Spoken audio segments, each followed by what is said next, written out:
Hello good people of YouTube. Today is Wednesday, May 6th, 2015, and I'm your host, Wolf Tiger. And yes, it is that time. The time for another fine episode of The Things That Make You Go, the series that takes an editorial, and sometimes sarcastic, look at the realm of video games and technology. So let's get started, shall we? So what are we talking about today? Well, it's no secret by now that Mortal Kombat 10, or Mortal Kombat X, however you want to say it, was released broken on the PC. Unlike normal games, where you download it and play it, this one came out in chunks. You download a little bit, then you download a little bit more. You download some more, you start up the game, and some of it's there, but not all of it. Eventually, they got past that, patched it up, and moved on. Well, things have only gotten worse. How so? The latest big patch came out yesterday and broke the game.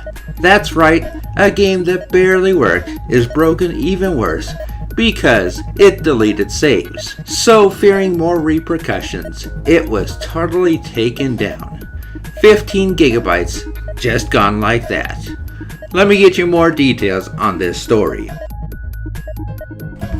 Mortal Kombat X on PC today received an important patch seeking to resolve many of the game's technical issues, making good on a promise from developer NetherRealm Studios. Unfortunately, the patch itself caused the new problem serious enough that the update has been pulled from Steam servers.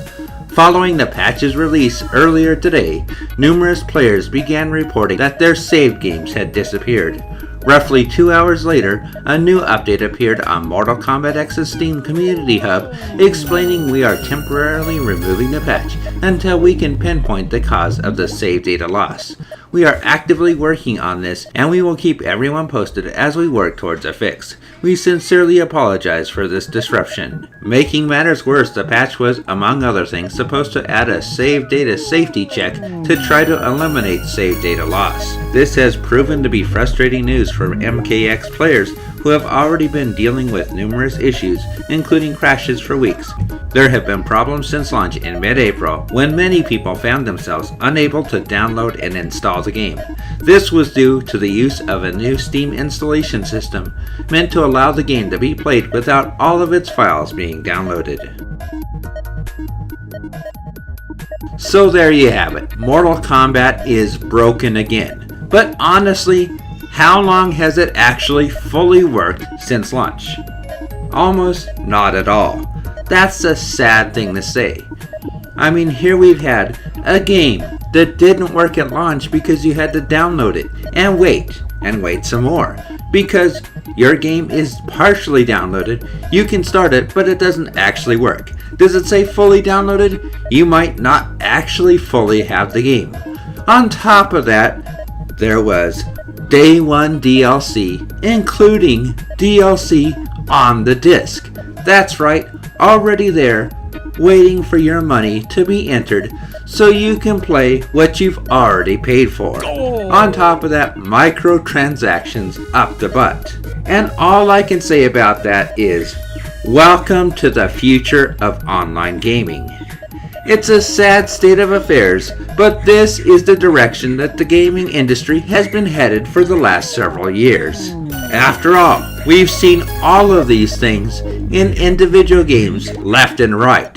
What we haven't seen to this point is somebody who's actually brave enough or stupid enough to put all of these features into one game. And now we have somebody who is willing to step out and break the ice and say, we're gonna do it. And sadly, they won't be the last one.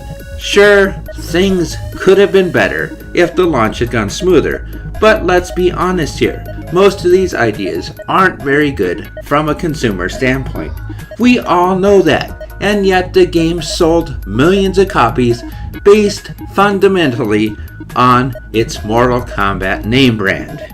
So other people are going to get the same idea when they see there was a lot of complaining out there, but in the end of the day, Mortal Kombat still sold a lot of copies.